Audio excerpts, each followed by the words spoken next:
नमस्कार दोस्तों, स्वागत है आपका आज की न्यूज में। दोस्तों, दुनिया में सबसे शक्तिशाली देश कौन है?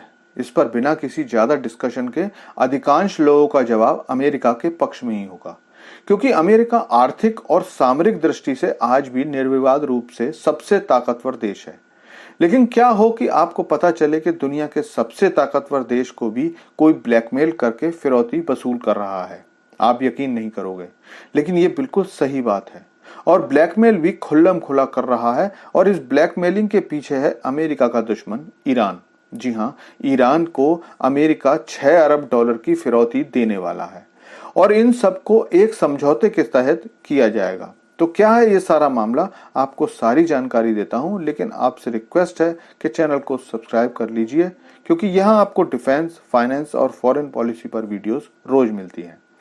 तो दोस्तों, दुनिया का सबसे शक्तिशाली देश अब अपने लोगों को छुड़ाने के लिए ईरान को फिरौती देने वाला है। और ये फिरौती भी कोई छोटी मोटी नहीं है, बल्कि 6 बिलियन अमेरिकी डॉलर की है। अगर भारतीय रुपए में बात करूं तो ये रकम 50,000 करोड़ रुपए होने वाली है।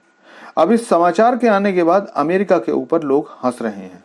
दरअसल दक्षिण कोरिया में ईरान का धन अमेरिकी प्रतिबंधों के कारण अवरुद्ध हो गया था। इस धन में से 6 बिलियन डॉलर की रकम अमेरिका ने ईरान को निकालने की इजाजत दी है, लेकिन ईरान को इसके बदले में 5 अमेरिकी कैदियों को छोड़ना होगा। अब इस डील को अगर फिरौती ना कहा जाए तो क्या कहा जाए?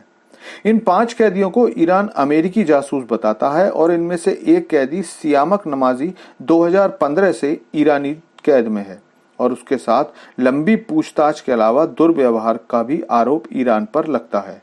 लेकिन ईरान इन सब आरोपों का खंडन करता है। इस धन की निकासी के लिए दोनों देशों के बीच साइन किए गए हैं। इस पैसे को कतर के एक बैंक में जमा कराया जाएगा और अमेरिकी प्रशासन इस धन पर अपनी पूरी नजर भी रखेगा, क्योंकि अमेरिकी प्रशासन ने इस धन को केवल मानवीय कार्यों के लिए इस्तेमाल करने की इजाजत दी है। और अगर इसे नियमों के विरुद्ध खर्च करने की कोशिश की गई तो इस धन पर फिर से रोक लगाई जा सकती है। हालांकि इस समझौते के विरोधी लोग भी अब बाइडेन प्रशासन का मजाक बना रहे हैं और इनमें सबसे आगे हैं बाइडेन के विरोधी और पूर्व राष्ट्रपति ट्रंप।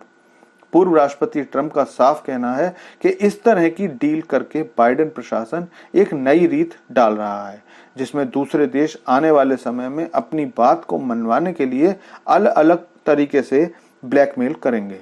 लेकिन अब अमेरिका 6 बिलियन डॉलर को ईरान के लिए रिलीज करने की शर्त मान चुका है और यही विश्व बिरादरी को आश्चर्यचकित कर रही है।